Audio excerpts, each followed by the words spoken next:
ጦር ጎራዴ እየያዘ መሳሪያ እየያዘ እኛን የሚገዳደረው ሁላ በእውነት እናጠፋዋለን። እኛ እንደነሱ የግፍግፍ ባንሰራ ትናንትና ወለጋ ላይ በገድል ልክ ህፃናት እኛ ግን አንገልም።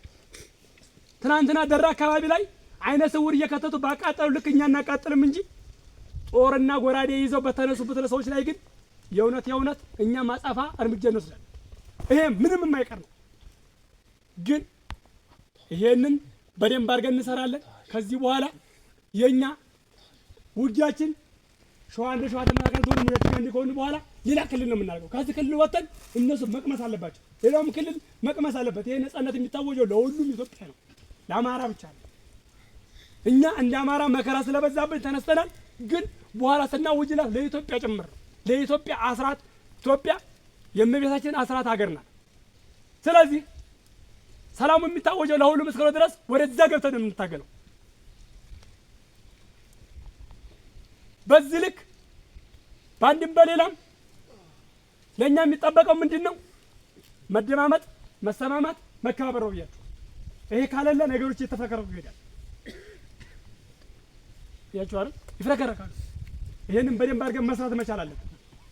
ሁላችሁም ነገር ማቆም መቻል አለብን። እኛ መሪ አለን፣ እኛ ቤት አለን።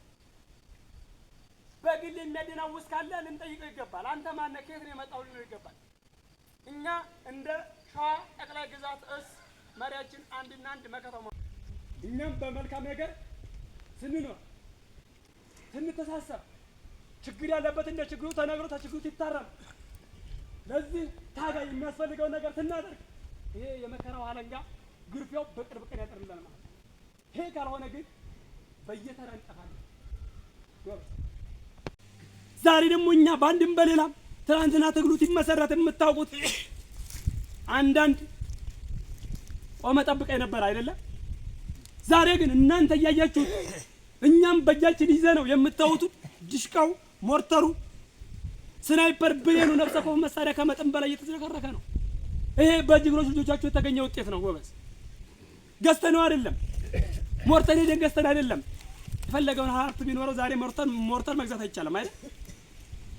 በእናንተ በጀግኖች ልጆቻችሁ ክንድ የመጣ ገንዘብ ነው። ይሄ ለምንድን ነው? የአማራን ህይወት ለማትረፍ ሲባል አይደለም። ደብረ ብርሃን ላይ መቀመጥ ያለበት የአማራ ልጅ ነው። በቃ ደብረ ብርሃን ላይ በዚህ ልክ በስራም በተለያየም በመዋቅሩም በምኑም አንሳፋርቶ የሚኖረው አማራና አማራ ብቻ ነው። ዛሬ እነሱ በአንድም በሌላም የክልል መዋቅር ይዘዋል። መከለል፣ የአማራ መሬትን እየቆረሱ መከለል። በዚህ ጋር ልታውቁት የሚገባ ነው። በተለይ እንደ ሸዋ በጠላት የተጠረነፍን ማህበረሰቦች